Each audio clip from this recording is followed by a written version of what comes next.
Senhoras, senhores, jovens, queridos irmãos no ideal espírita, rogamos ao Senhor de nossas vidas que nos abençoe e que nos proporcione paz. A cidade de Magdala, ao tempo de Jesus, era considerada das mais encantadoras das margens do mar da Galileia. Conforme nos recordamos, o mar da Galileia encontra-se numa depressão da terra, a 200 metros abaixo do nível do mar. Graças a essa situação geográfica, a região apresenta um dos climas mais amenos do Oriente Médio. E Magdala é uma cidade que naquela oportunidade repousava às margens desse mar agradável, cujo volume d'água é menor do que o da Baía de Guanabara. Conhecido também como Lago de Genezaré, o Mar de Tiberíades. Esse volume d'água abençoa aquela região e é resultado do Rio Jordão, que vindo do norte, despeja as suas águas nessa imensa fossa e pela parte sul, ele deságua na direção do deserto para aquietar-se em uma outra depressão mais profunda, que é o Mar Morto, a 400 metros abaixo do nível do mar Mediterrâneo. Magdala era uma cidade que se tornou famosa. Ali esteve 2 vezes a rainha Cleópatra do Egito, para beneficiar-se do seu clima agradável nos dias tórridos do verão na sua pátria. Magdala era portadora de um casario greco-romano e pelas suas imensas alamedas arborizadas deambulavam as caravanas que vinham da Transjordânia e que traziam para Israel ou daí levavam as especiarias, os tapetes da Babilônia, os frutos secos, os capitosos vinhos de Caná, em um comércio ininterrupto e faustoso. Mas também a cidade era famosa pelos seus câmbios. As mesas dos cambistas espraiavam-se pelas imensas avenidas, e as moedas da época, o sestércio, o denário, os talentos, as dracmas, não apenas de Israel, de Roma e da Grécia, eram negociadas com grande efervescência daqueles que seriam os pioneiros das bolsas de valores da atualidade. Mas não será por nenhuma dessas razões que Magdala se tornará famosa e passará à posteridade. Será por causa de uma mulher cuja vida de dissoluções atraía de um lado a intolerância religiosa da sinagoga, a inveja das damas respeitáveis, cujos maridos eram seduzidos pela pecadora, e por outro, por causa da inveja que provocava. Essa mulher chamava-se Míria de Migdol, e passaria à posteridade evangélica com o nome de Maria, a pecadora de Magdala. Maria de Magdala era uma mulher de peregrina beleza. No arrebatamento dos 28 anos, ela provocava seduções e levava os indivíduos ao delírio. Amada por uns, por outros detestada, anelada por alguns e por outros perseguida, a grande cortesã morava em um verdadeiro palacete, nos arredores da cidade, entre árvores famosas, cedros do Líbano, e madeiras de resina perfumada, que ele invadiu a casa toda vez que as lufadas de vento, carreadas do mar, deixavam uma agradável e amena sensação da cidade gloriosa. Mas era uma mulher singular. Dizia-se que periodicamente era instrumento de demônios e que 7 demônios possuíam-lhe o corpo. Naqueles dias tormentosos e nas noites lânguidas, quando essas forças estranhas lhe dominavam as carnes, a mulher decaída entregava-se a um estado de transe profundo e ficava mergulhado na sua sala de paredes fortes e de tecidos pesados, amortecida entre braseiros fumegantes de incenso, de perfume de nardo e de mirra. Naquelas noites intermináveis e naqueles dias sem fim, a grande mansão fazia silêncio para ninguém interromper a languidez da mulher poderosa. Era talvez a cortesã única em Israel que se permitia o luxo de escolher os seus parceiros. Os homens digladiavam-se. Mercadores atravessavam o Mar Vermelho para a felicidade de uma noite de embriaguez. Vendedores persas e sacerdotes de Jerusalém, na calada da noite, procuravam a sua mansão para os momentos de erotismo e de entrega à sensualidade. Mas ninguém sabia de onde viera aquela mulher. A sua era uma estranha vida, envolta nos véus do desconhecimento e do mistério. Foi numa dessas noites especiais, quando ela estava reclinada no triclínio, no silêncio mortal, e os braseiros fumegantes pareciam desenhar fantasmas na sala escura clareada pela lua que penetrava pelo retângulo aberto no teto, que aconteceu algo especial. A porta de carvalho velho da muralha que defendia a grande mansão subitamente começou a estourar, experimentando as batidas de um cajado de algum atrevido que desejava chamar a atenção. Aberto o postigo, o vigilante perguntou àquele homem o que desejava. Era o mendigo, um desses miseráveis que perderam o destino nas estradas sinuosas da vida, maltrapilho e ousado. Ele levantou a cabeça, derrubou um manto imundo que a cobria e disse: desejo falar com a senhora. Era um atrevimento. A mulher recusara um príncipe, não aceitara o próprio amante Próculo, representante de César na província. Na noite anterior, ela se entregara a todas as licenças morais. Havia sido seu aniversário e o banquete arrastara-se por vários dias desde antes, até quando ela entrou nessa embriaguez insuportável dos sentidos. E o estranho dizia: desejo falar à senhora, tenho uma mensagem e ela espera por mim, e de dizer-lhe que eu cheguei. O encarregado da vigilância falou-lhe que mantivesse silêncio, ou ele o expulsaria dali com os cães ferozes que mantinham guarda. Fechou o postigo e recuou ao pátio. Mas o homem, levantando o cajado, batia ruidosamente no portão, e o som repercutia em cada sala. Adentrava-se até a intimidade da casa onde a mulher estava no seu transe mórbido.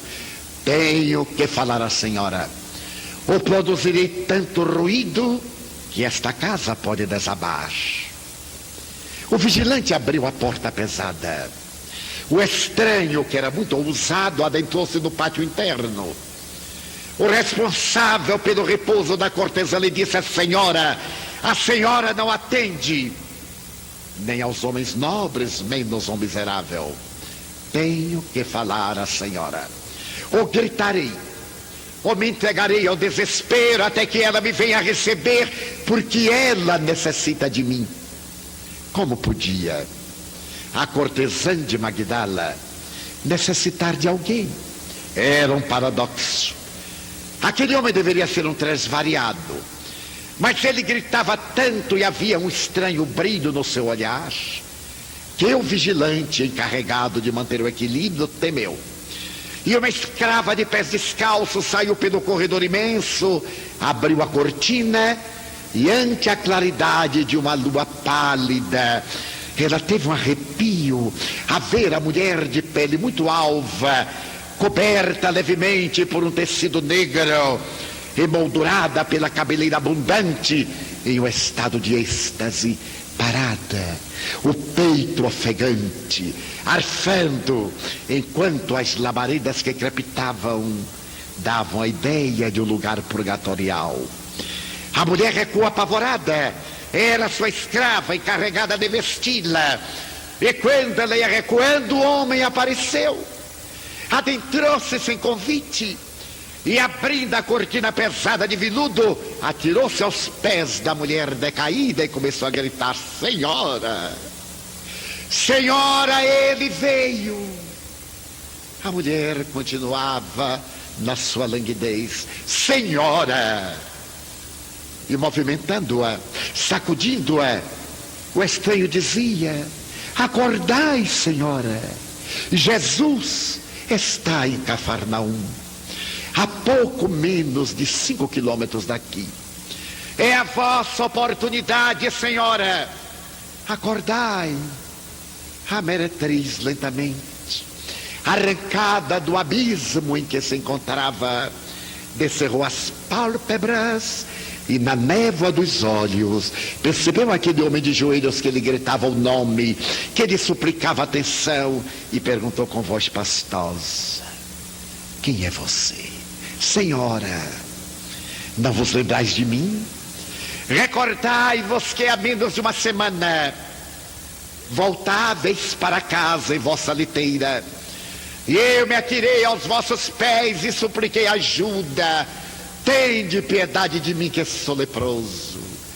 E rasgando no peito a camisa suja, eu vos mostrei os meus lepromas e as minhas feridas. Eu ouvi falar de Jesus, o taumaturgo galileu, que lava a lepra, que transmite luz aos olhos apagados, que traz vida, e eu necessito chegar até ele. Ajudai-me, Senhora. E vós me atiraste uma moeda de ouro e me disseste por detrás das vossas cortinas: ide, e se o encontrardes, voltai e dizei-me que ele lava a lepra da alma também. Se desejais pagar meu benefício, vinde dizer-me que o encontrastes. Encontrei-o, Senhora. Vede, já não tenho mais as pústulas, nem a podridão, nem as deformidades que me desgraçavam. Eu venho dizer-vos que Jesus está ali, na praia do outro lado, na casa de um certo Simão Bar Jonas, que é um pescador, em cujo lar ele estabeleceu a sua residência. E de vê-lo, ele não dorme nunca 2 noites seguidas no mesmo lugar. É hoje, Senhora, que o plenilúnio adorna a terra de claridade. Ide, vinde comigo, eu vos guiarei até lá. A mulher levantou-se, olhou o homem e disse: ide-vos. Que pode fazer ele por mim? A lepra de fora, muitos profetas de Israel também sararam, mas a minha é uma lepra interior tão profunda que ninguém é capaz de retirá-la. Senhora, Jesus é diferente. Ele come com os pecadores, ele dialoga com aqueles que são os réprobos. Eu vi falar com aqueles que são detestados e perseguidos. Vinde, Senhora, por favor. A mulher estava hesitante. Ele ergueu a Senhora. Vinde, Jesus vos espera. Algo me diz na alma que ele vos espera. E imediatamente bateu palmas. A escrava chegou e ele pediu-lhe que a vestisse, que ele cobrisse a cabeça e chamasse o barqueiro. Alguns minutos após, no silêncio da noite perfumada de mirto e de violeta silvestre, um barco rasga as águas espelhadas do mar da Galileia na direção de Cafarnaum. Sobre o barco, um homem que rema, um leproso curado e uma mulher prostituída. A noite canta ao longe onomatopeias da natureza. E quando 2 horas após, o barco se crava nas areias do outro lado do mar, à sombra de venerandos tamarindeiros e mangueiras em flor, o homem salta e a mulher, cambaleante e tímida como a criança, olha a praia imensa, coberta de búzios, de seixos e de madeiras lavadas. E ele diz: ali, Senhora, é ali que ele está, na casa do pescador. A mulher hesita. Ela se conhece. E não pode haver nada pior ou melhor do que a consciência. Não é importante o que pensam de nós, é valioso o que de nós pensamos. Ela tem medo de enfrentar-se. Jesus deve ser o espelho onde ela vai se ver desnuda. Mas o homem lhe diz: ide, Senhora. A porta estava mais ou menos entreaberta, e segurando-a, ele quase a empurrou, e ela, agora tomada por um ímpeto, empurra a porta. A velha porta range em gonzos enferrujados, e um retângulo de luar cai sobre a sala. Ali sentado, sobre uma pedra, um homem esguio, de costas para a porta, move a cabeça e desenha um ângulo aureolado de luz de prata. É Jesus. A mulher fascina-se com aquela beleza peregrina que dele se irradia, e tomada de lágrimas sem saber porquê, ela se lhe atira de joelhos aos pés e lhe diz uma palavra em hebreu: Rabone, mestrezinho, o mestre querido. Maria. Senhor, tu me conheces? Oh, Maria, eu sou o bom pastor. Eu conheço as minhas ovelhas todas, uma a uma. Não te surpreendas, pois, de dizer-te Maria. Se tu me conheces, tu sabes que sou uma desgraçada. Se tu me conheces, tu sabes que eu trago a alma vestida de trevas e o coração embrulhado na amargura. Se tu me conheces, tu sabes que eu sou toda podridão.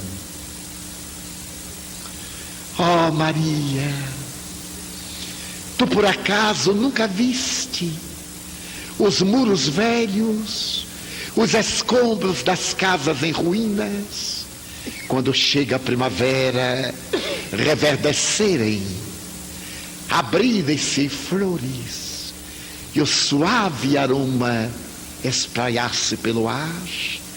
Assim também são todos aqueles que, escombros humanos, encontram a primavera do Evangelho. Senhor, então haverá esperança para mim? Maria, a mim não me interessa o que tu tens sido, mas a mim me importa o que tu desejas fazer de ti. Eu não te pergunto o que fizeste até agora, mas eu te interrogo: o que pretendes fazer amanhã? Senhor, Eu gostaria que me dissesseis que deverei fazer. Ama, Maria, ama aos teus filhos. Desgraçada de mim, tenho o ventre varado 1000 vezes e nunca tive a honra de ser mãe. Maria, a mulher que ama os filhos que vieram do seu ventre, desincumbem-se de um dever.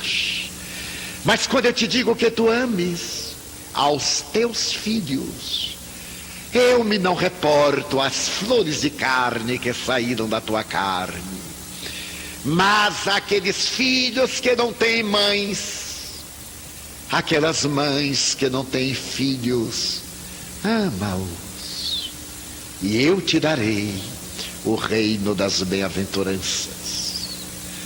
A mulher estava aturdida, uma febre assaltou-lhe o corpo. Ela estava acostumada a ver os homens como animais sexuais, violentos e espúrios. Mas aquele homem era como um raio de luz, que lhe rasgava a treva densa e lhe dava uma doce claridade de paz. Rabi, pede-me a minha vida. Eu te darei a minha vida, que é tão inútil e desperdiçada. Se tu quiseres, eu morrerei por ti.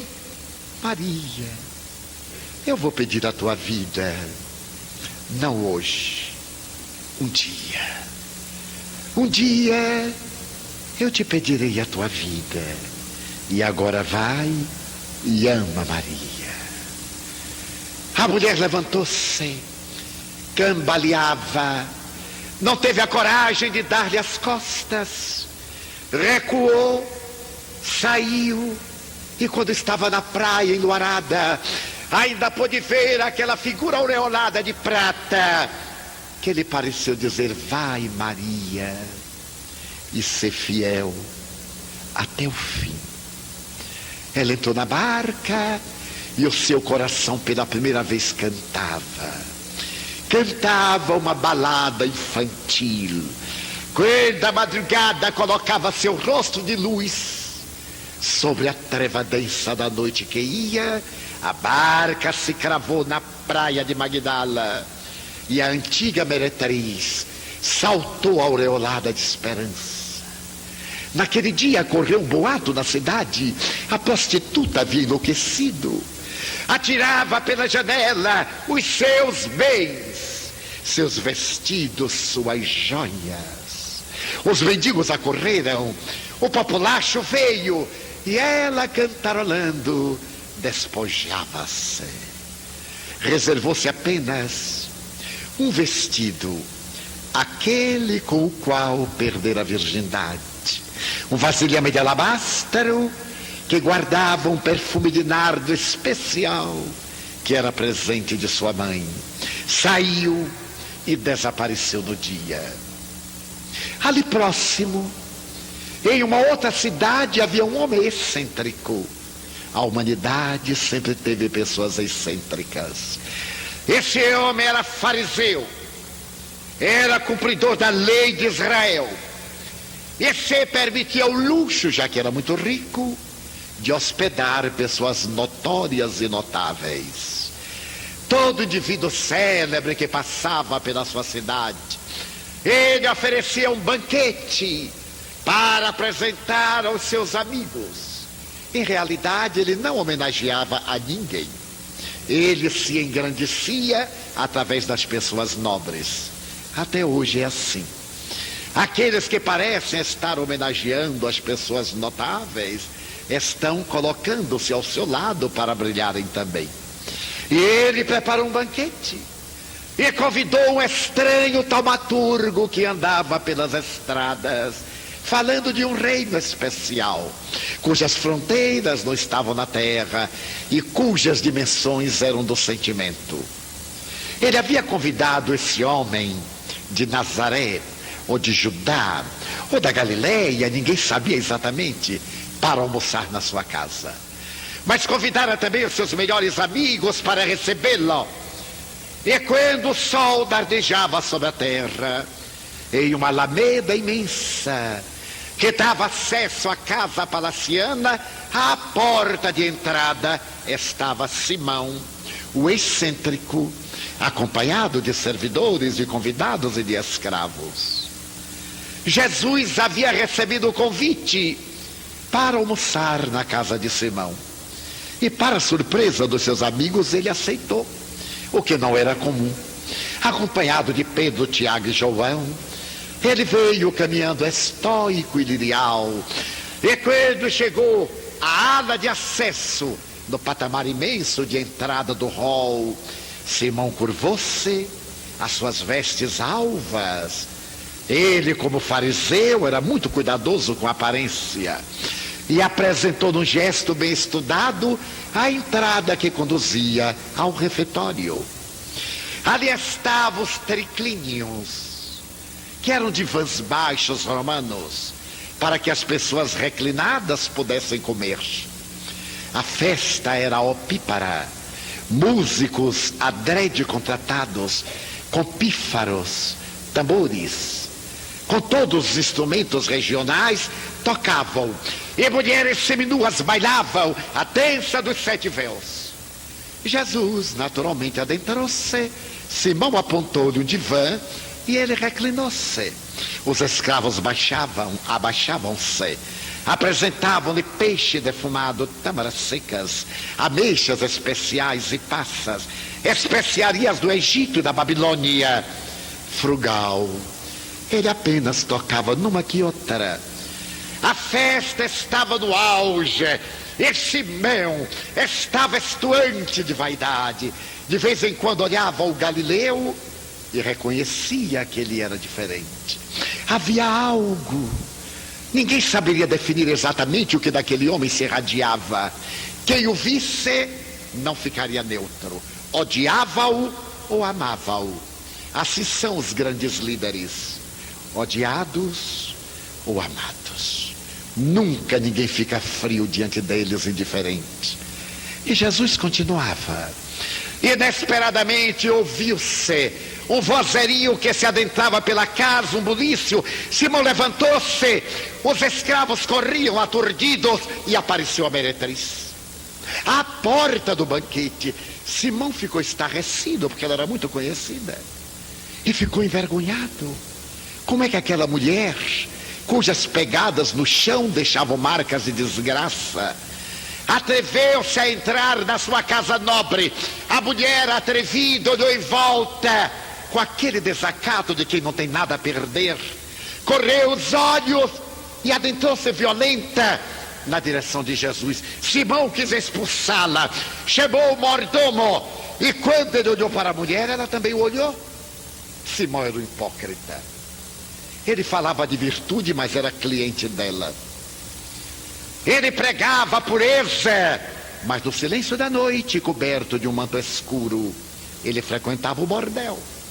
E ela, que não tinha nada a perder, olhou para ele para desafiá-lo e desmoralizá-lo de público. Simão sentou-se envergonhado e irado. E a mulher agora, tomada de emoção, pegou aqueles pés cansados da estrada, não lavados, e começou a chorar. Abriu o vasilhame de alabastro, retirou o perfume, começou a passar-lhe dos pés, a enxugá-lo com os cabelos da cor de ouro fulvo. E o frenesi.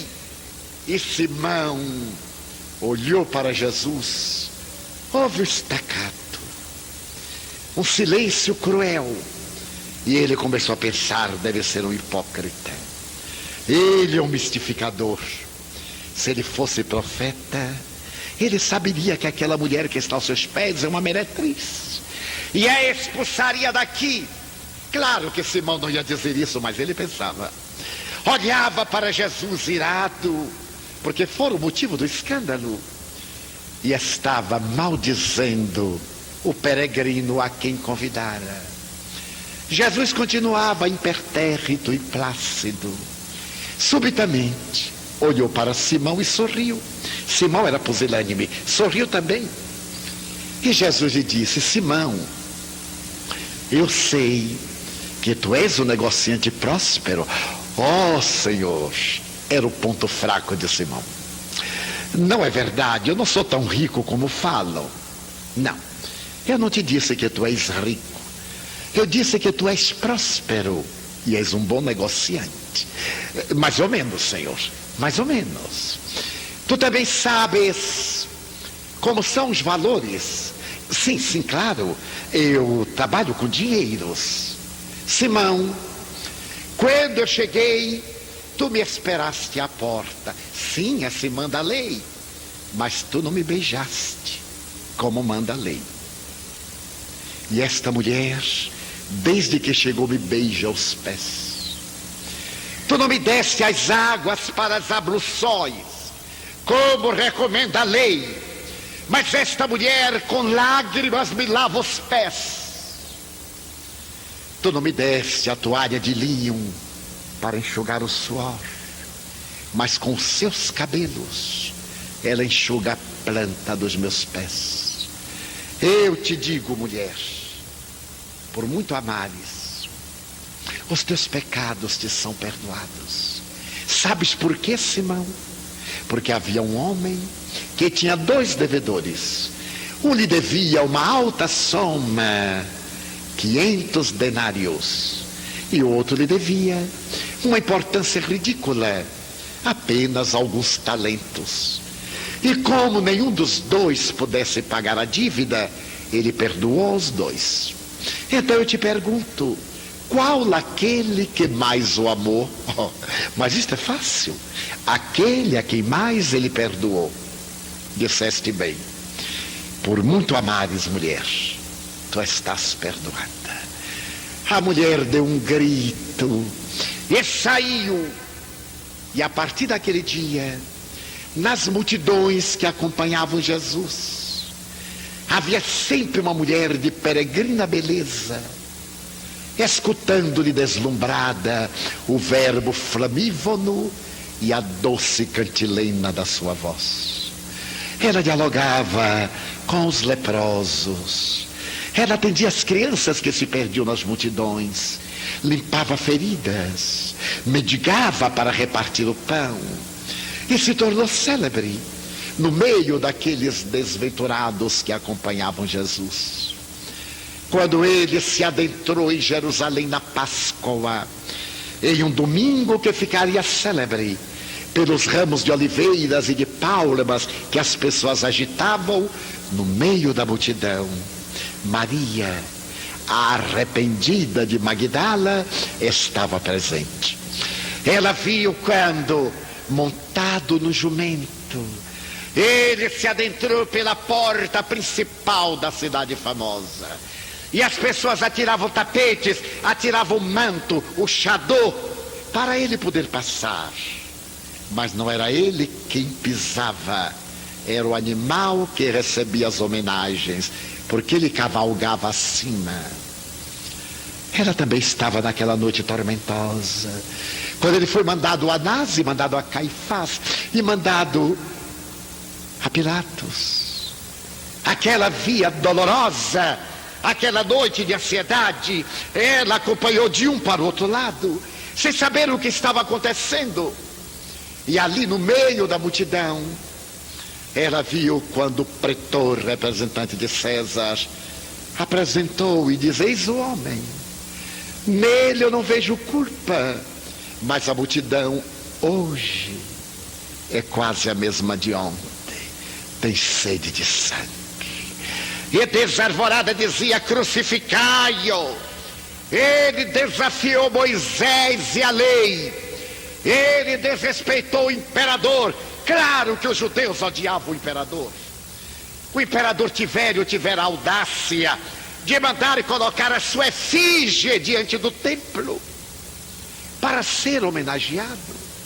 E isso era o máximo da blasfêmia. Mas naquele momento convinha despertar no romano zelo pelo império. Ele deve ser crucificado. Pilatos, angustiado, não sabia o que fazer. Aquele rosto irradiava tanta paz que o governante ignóbil sentiu-se desmoralizado. E a esposa lhe disse: eu sonhei esta noite que tu irás condenar o inocente. E ele negociou com a massa: eu vos dou Barrabás, trazei-o. Era um assaltante de estradas. Preferimos Jesus. Crucificai o filho do carpinteiro, que se diz o Messias. Libertai Barrabás. Mas até hoje é assim. Aí estão a promiscuidade, a venalidade, o escândalo, o suborno, o crime, a corrupção. E nós temos vergonha de proceder bem. Quando a pessoa tem boa conduta, esconde. Quando se exibe nas manchetes e no high society, poder-se-ia dizer que é um grande triunfador porque é ladrão, porque é desonesto, porque é corrupto. E quando atinge o estrelato, o rio de lama que levou ao pódio da glória, com exceções, é uma vergonha, mas nós aplaudimos, porque é a nossa imagem que nós estamos projetando. E foi assim que ele foi açoitado 70 vezes. 2 se encarregaram de quebrar-lhe as energias. Aquele que ia ser crucificado era atado a um touro, e 2 supliciantes, com uma lâmina atada a 3 tiras de couro cru, que tinham na ponta algumas esferas com várias tenazes e pontas, batia um no tórax, nas costas, o outro nas pernas, e dilaceravam para que a hemorragia enfraquecesse, no dia seguinte a morte fosse mais rápida. Ele tomou 70 chibatadas. Era o flagício. Não deu um gemido. Era o cordeiro caminhando para o matadouro, o rosto ensanguentado, atado como animal. Ele parecia estar tão longe. A dor moral era maior do que as dores físicas. Foi jogado no cárcere. E no dia seguinte, 2 touros de madeira, pesando aproximadamente 70 quilos, foram unidos, colocados sobre o ombro, toscos, cheios de farpas, e empurrado para que ele levasse além das portas da cidade, em um outeiro de 15 metros de altura aproximadamente, chamado Gólgota, que em hebraico significa caveira. Maria, arrependida de Magdala, estava ali, o coração dilacerado, a alma em suspenso. Ela acompanhava outra Maria, a mulher de Nazaré, a mãe daquele homem. Ao lado delas estava também a esposa de Cusa, o tetrarca da Galileia, de nome Joana, e outra Maria, chamada de Jerusalém.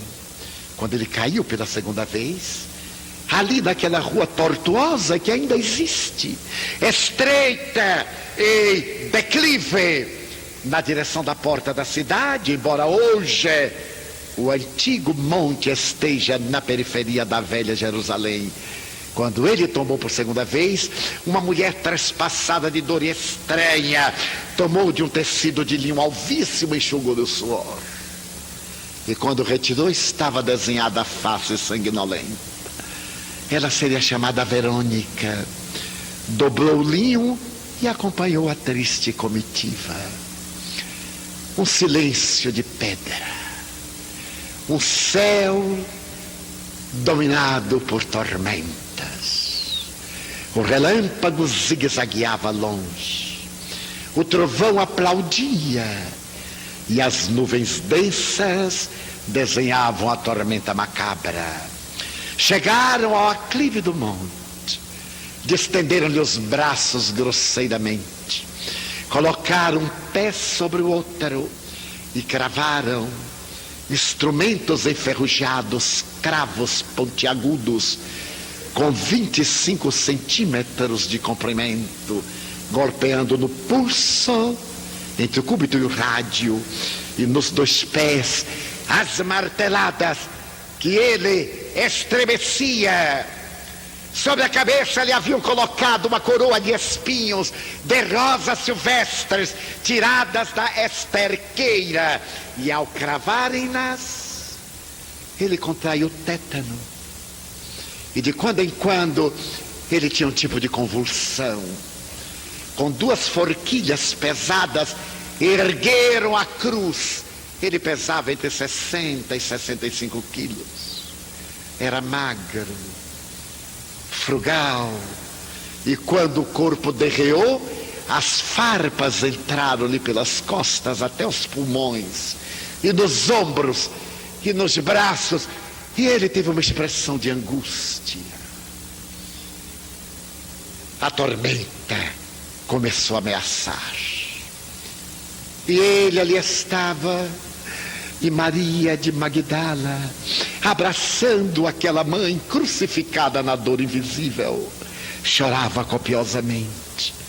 Foi quando a mulher-mãe, não suportando mais, gritou: meu filho, que te fizeram os homens?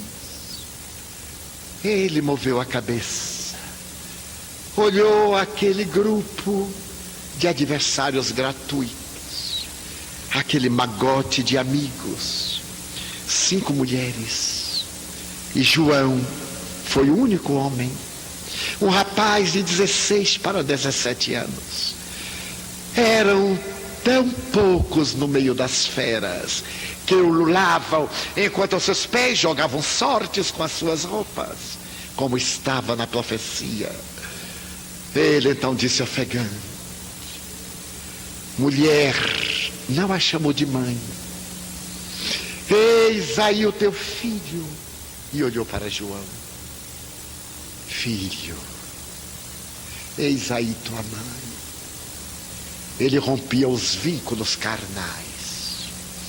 A partir dali, ela seria a mãe espiritual da humanidade. A partir daquele momento, o jovem seria o símbolo da fraternidade universal. Era necessário saber que somos todos irmãos, filhos do genitor divino. Então ele deu um grito: Eli, Eli, lama sabachthani, no dialeto hebraico: Senhor, Senhor, tudo está consumado. A cabeça pendeu, o corpo cedeu e a tempestade tombou. Ninguém pode imaginar o que foram aquelas horas pós-tragédia. As grandes dores não podem ser descritas, têm que ser vividas, porque cada um vive de forma especial na sua emoção. Voltaram amedrontados para a casa da última ceia. Outros foram para a casa da mulher Maria de Jerusalém e ficaram apavorados. Os boatos diziam que todos iam ser crucificados. E aqueles homens quase analfabetos, uns eram pescadores, outros eram agricultores. Um deles, que era o mais erudito, chamado Judas, da cidade de Quérios, que era o mais intelectual, foi o que o traiu. 11 eram galileus, um era judeu, o traidor. E eles não sabiam o que ia acontecer, tinham medo de sair à rua. Por fim, na terceira madrugada, aquela mulher que ainda preservava um pouco de nardo, Pedro e João e outras mulheres resolveram embalsamá-lo. Iriam desafiar a lei. Sabiam que o sepulcro estava com soldados colocados por Herodes para impedir que ele roubasse o cadáver. Ele se atreveu a dizer que voltava 3 dias depois. E era necessário desmentir, até mesmo roubar o cadáver e ocultá-lo, para desmentirem-no. Então os 3 foram, antes que o dia desse gargalhadas de luz, quando a madrugada chegasse. E quando lá chegaram, tiveram uma grande surpresa. As sepulturas eram, e ainda prossegue alguma parte de Israel, cavadas na rocha viva, em uma antecâmara, onde se velavam os doentes, os mortos, e a câmara principal, onde era aberta uma fossa na pedra, onde se colocava o cadáver enfaixado de pé. Uma pedra mó, pesada de moinho, vedava a entrada. Ele foi sepultado abaixo, na outra câmara, em uma abertura feita no coração da rocha. Quando os três chegaram, a pedra estava movida. Eles entraram e olharam lá. Estava o manto de linho de 2,20 metros, que cobria, que o vestia exteriormente, e aquele que amarrava o queixo, como durante muito tempo se usou. Ali estavam, menos ele. Também não estavam os soldados. E os três ficaram aturdidos. João desceu correndo para dar a notícia, e ela ficou a sós. Ali, naquele outeiro, havia rosas silvestres vermelhas. Era o lugar de José de Arimateia, que cedera o seu sepulcro novo para o desconhecido a quem ele amava. E ela saiu aturdida, e vendo um homem de pé, de costas, ela gritou, devia ser o jardineiro: Senhor, para onde levar o meu senhor? Ele voltou-se, e ela teve quase um delíquio. Era Jesus. Rabone, a mesma palavra. Mestre querido. Maria. Ela correu: não me toques. Ainda não estive com meu pai. As tradições dizem que ele foi às regiões profundas de sofrimento buscar Judas. A Igreja Católica narra no credo que ao terceiro dia ele desceu aos infernos. A tradição espiritista diz que ele foi às regiões umbralinas para buscar o companheiro equivocado, que depois do grande crime da traição cometeu um crime pior, o suicídio. E voltou impregnado da energia deletéria. Não me toques. Ainda não fui ao Pai, ainda não me libertei dos fluidos perversos infelizes. Mas agora era o novo dia. Ela desceu correndo, porque ele disse: vai e anuncia aos companheiros que eu voltei. Poderemos imaginar a alegria dessa mulher, a sinfonia que cantava dentro do seu coração, as lágrimas que saíam pela comporta dos seus olhos. Quando ela chegou à casa da última ceia, empurrou a porta, gritou: ele voltou! Ali estavam os amigos surpreendidos. Ele voltou. Acabo de ver Jesus. Todos se entreolharam. Um deles contemplou a mulher e disse: ele voltou. Ele nos abandonou. Sejamos francos. Ele nos meteu nesta enrascada. Prometeu-nos o reino e fugiu. E deixou-nos a sós. E tu vens dizer-nos que ele voltou. Como sabes? Ele me apareceu. A ti? Que pergunta cruel. Não era necessário dizer por quê. A ti? Ela ficou com vergonha. Porque a sociedade é assim. Condena o erro e quer matar o errado. Fala de virtude, mas não dá oportunidade a ninguém de se reabilitar. A memória para o erro dos outros é perpétua. Até hoje eu ouço pessoas dizerem: está muito bem, mas eu conheço a história dele. Eu conheço. A pessoa tem o prazer mórbido de colecionar lixo. E seria tão fácil colecionar alegrias.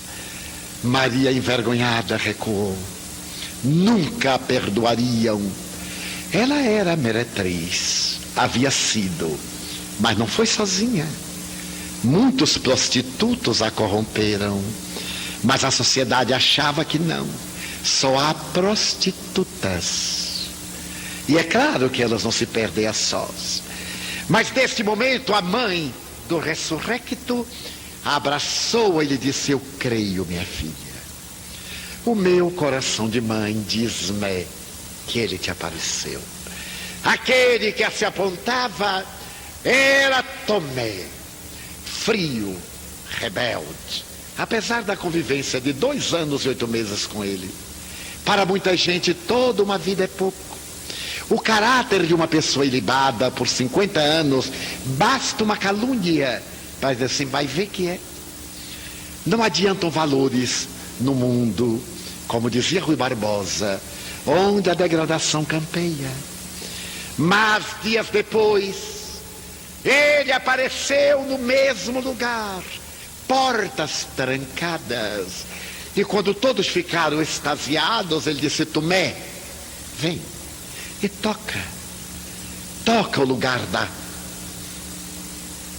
da flechada, a lança de Longinos que ele abriu entre a 3ª e a 4ª vértebra, uma ferida, ele já estava morto. Vem e toca, para que vejas que sou eu.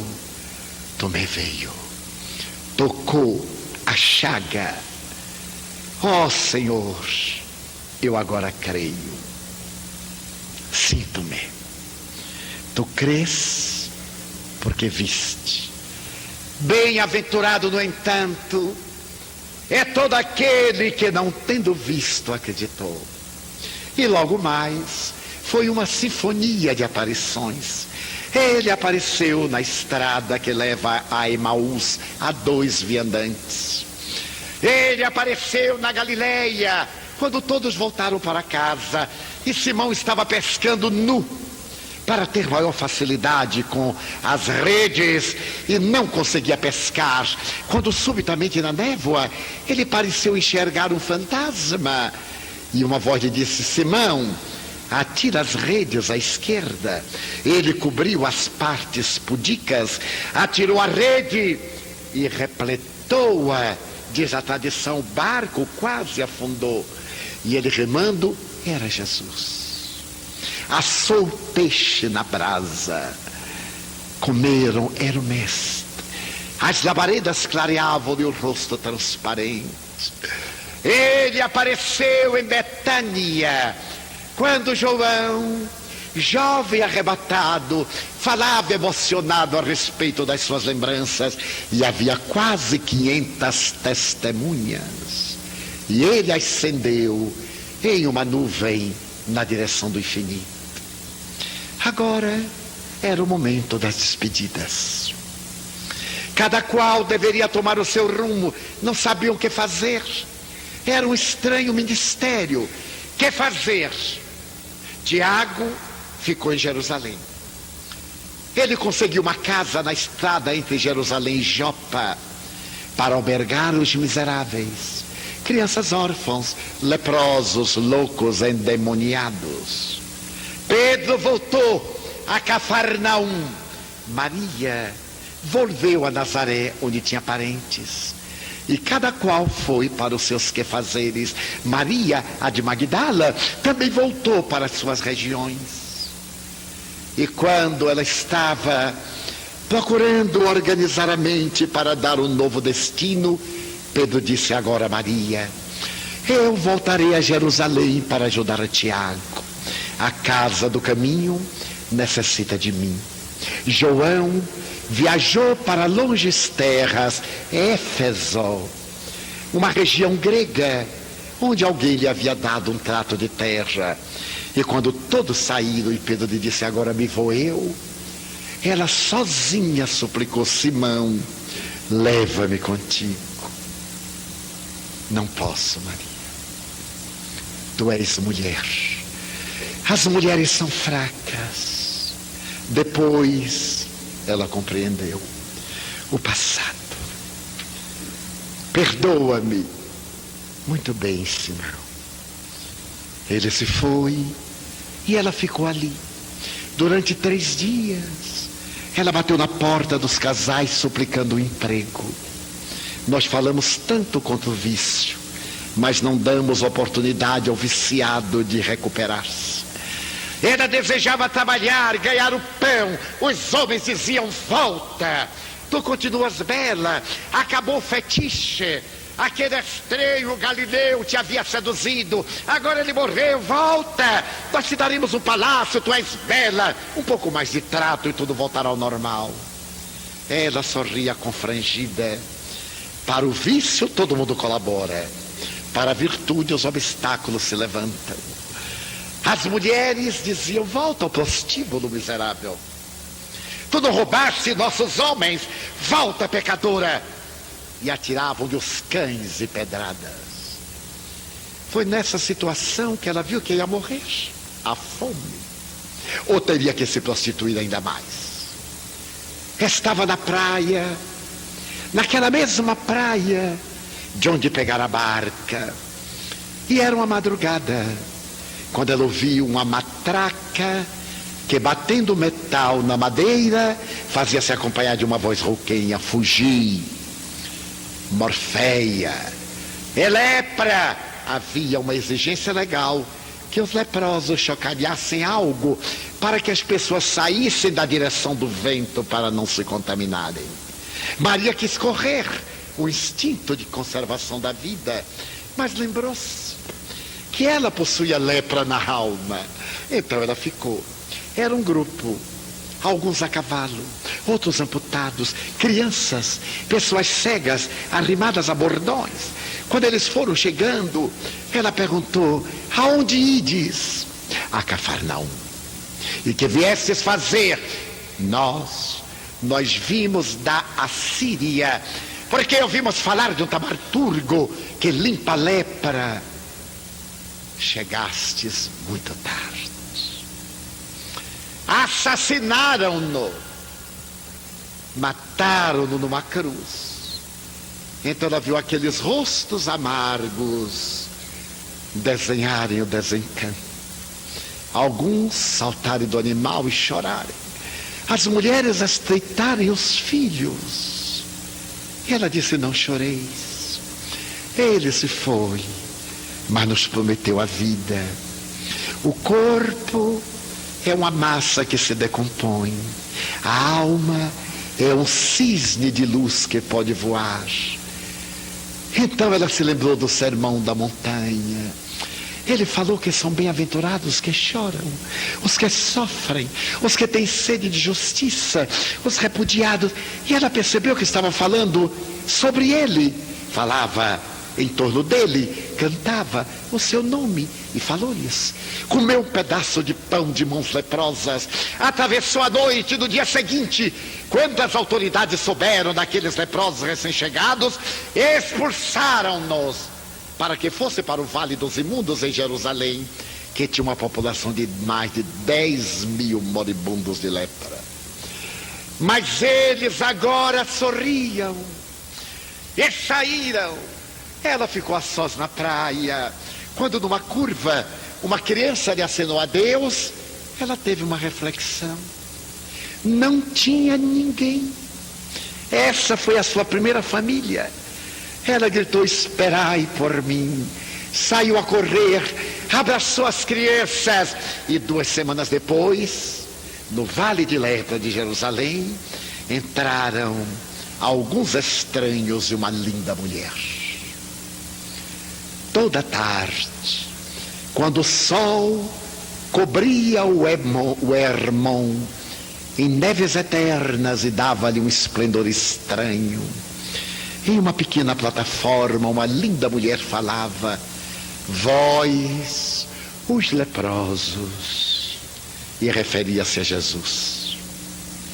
10 anos depois, ela se banhava em uma cascata, quando, olhando o colo, ela percebeu ligeira despigmentação, aquele tom róseo de uma pétala de rosa.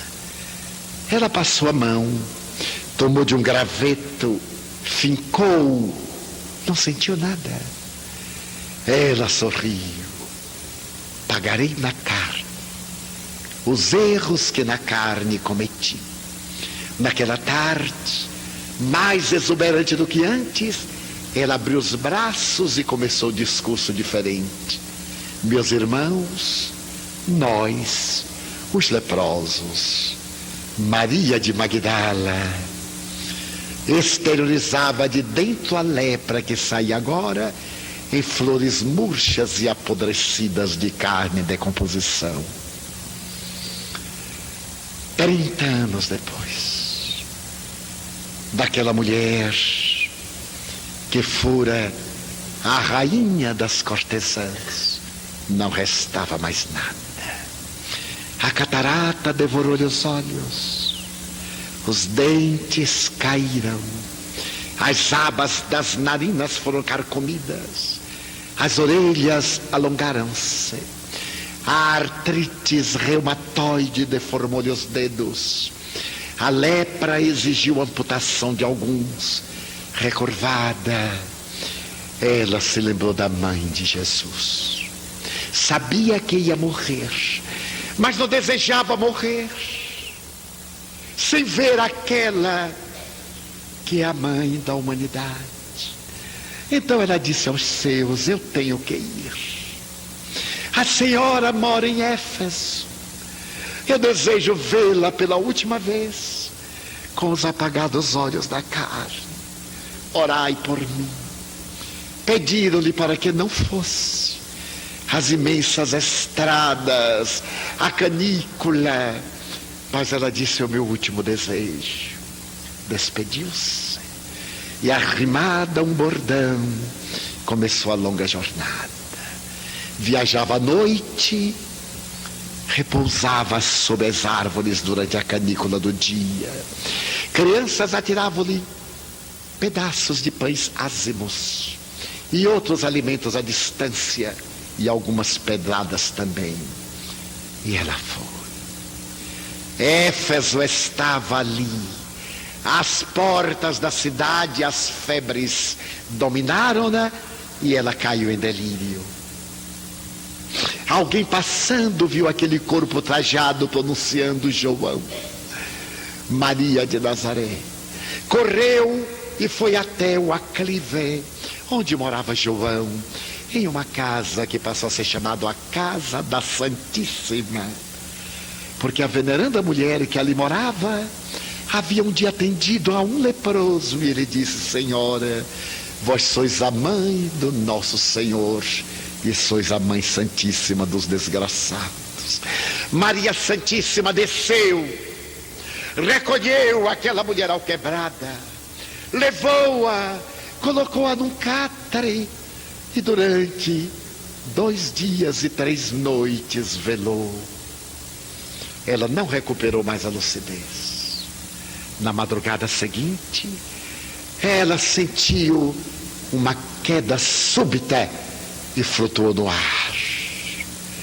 Estava leve. Ela reviu-se conforme era na sua juventude antes da ilusão. Estava fremente de júbilo. Percebeu o corpo apodrecido, encarquilhado, a mãe de Jesus recurvada, chorando, e João cobrindo-a. Naquele momento, ela teve a impressão de que uma vaga, um zéfiro, um vento brando carregou-a nos braços do ar e depositou-a nas praias de Cafarnaum. Naquela mesma praia onde ela tivera a ocasião de conhecer o Mestre na noite inesquecível. Maria sentiu-se leve e, olhando o mar espelho na madrugada e que estava agora irisada de luz, ela viu que uma claridade específica flotava sobre as ondas, acercava-se. Ela apurou os olhos, desenhou a figura humana, esguia, as vestes até os pés. Era Jesus. Ela correu, adentrou-se, e quando se encontrou, ele segurou-lhe as mãos com as chagas nos pulsos. Ele disse: Maria, tu foste fiel até o fim. Tu disseste que me davas a tua vida e eu a aceito. Agora repousa, para que te possa coroar no reino de meu Pai. Ela ascendeu nos braços do amado, e uma canção angelical em vozes continuou trauteando a música sublime. E naquela noite, quando o astrólogo persa olhou os céus, ele percebeu uma claridade imensa e acreditou que era uma estrela novíssima. Não era. Era Maria de Magdala, a pecadora arrependida, entrando no paraíso. Quantas Marias de Magdala e homens de Magdala existem no mundo? Para mim, é o maior exemplo de conversão da humanidade. Paulo era puro e permaneceu. Maria era um pântano que se cobriu de lírios alvinetentes. Maria realizou uma revolução tão grandiosa que mereceu ser a portadora da ressurreição. Jesus não apareceu à sua mãe, a quem amava, nem a João, que era o discípulo preferido, nem a Pedro, a quem ele entregara o rebanho. Apareceu à pecadora, para nos dizer a nós, pecadores que somos, que a nossa felicidade depende da nossa transformação moral, que todos erramos, sem exceções. A única foi ele. Que errar é um fenômeno normal, biológico, filosófico e psicológico, mas reabilitar-se do erro é um dever ético. Todos podemos e caímos, mas levantar-nos da queda é o impositivo da evolução. Lembrei-me há pouco de Maria de Magdala e recordei-me destes dias tumultuosos, destes dias difíceis que nos impedem quase de seguir a Jesus. E recordei-me de que o Espiritismo é Jesus voltando para nos reabilitar. É a fé raciocinada e pura para provar a imortalidade, a fim de termos a certeza de que viveremos depois da disjunção cadavérica. Recordei-me de Maria de Magdala, porque vivemos a hora desafio e temos vergonha de ser bons cidadãos no momento de tanta corrupção e iniquidade. Rui Barbosa dizia, de tanto ver a iniquidade, o cidadão tem vergonha de proceder bem. Mas Jesus veio para que nós tivéssemos vida, e vida em abundância. Conseguir essa vida é beber da sua palavra alcandorada o sublime licor da verdade que não embriaga. É termos a coragem de ser bons pais, bons filhos, bons parceiros, cônjuges fiéis, bons amigos, servidores que se desincumbam dos seus deveres, patrões que sejam equânimes com os seus funcionários. Sermos gente, será pedir muito que voltemos a ser gente, que não sejamos mais o lobo um do outro, como diz a Divina Comédia, o homem lobo do homem, que voltemos a ser gente. Nós já tentamos a guerra, não deu certo.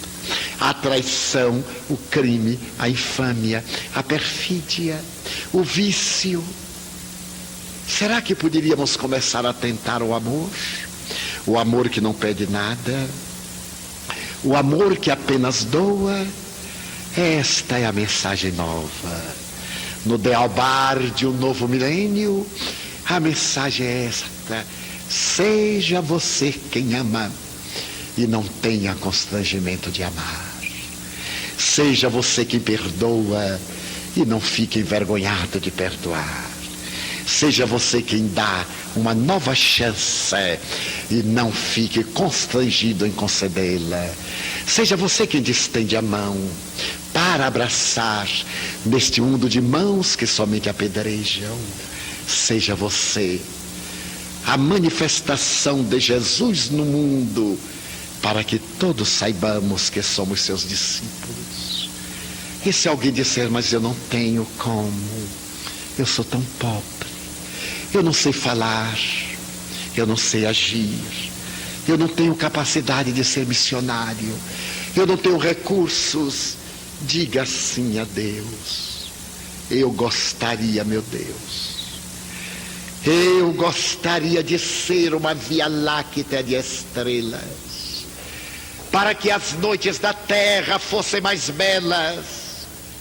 Mas na minha pequenez, eu te digo desta vez, se eu não puder ser um sendal de ástaros, deixa-me ser um pirilampo na noite escura, iluminando a amargura de quem anda na escuridão. Eu gostaria de ser a chuva generosa, que caísse sobre a terra porosa e reverdecesse o chão. Mas se eu não conseguir, deixa-me ser um copo com água fria, para matar a sede, a agonia de alguém na desesperação. Eu gostaria de ser um jardim de flores, de todas as cores, para embelezar a terra, mas na pobreza que minha alma encerra, se eu não conseguir, eu te quero pedir para ser uma flor solitária, na frincha da rocha, colocando beleza no altar da natureza. Eu desejava ser a montanha altaneira que levasse a humanidade inteira para ver a paisagem rutilante da vida. Mas eu sou tão insignificante. Deixa-me ser uma pedra, pavimentando o chão por onde passam os heróis na conquista da multidão. Eu queria ser uma escada que levasse o conquistador ao seu fanal. Mas como não vou lograr, eu te quero rogar para ser pelo menos o primeiro degrau. Eu queria ser um trigal maduro para repletar de pão a mesa da humanidade. Jamais conseguirei. Então eu te suplico para ser um grão que, caindo no chão, me multiplique no milhão e cubra da humanidade a mesa com a dádiva do pão.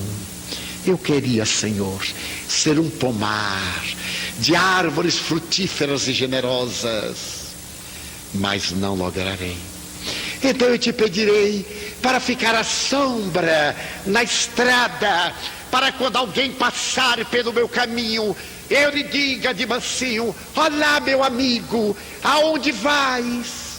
E se ele olhar para trás e me perguntar: quem és tu? Eu lhe possa dizer: sou teu irmão, dá-me tua mão. Sou teu amigo, eu irei contigo. E lado a lado eu possa cantar: Senhor, eu gostaria de ser um cantor, um trovador, declamador, esteta. Eu queria ser um musicista, um artista, para falar da grandeza da tua obra. Porém me faltam esta, a magia, a poesia. Deixa-me pelo menos dizer-te: muito obrigado, Senhor, porque eu nasci. Muito obrigado porque eu creio em ti, pelo teu amor. Obrigado, Senhor, pela sua atenção. Muito obrigado, senhores.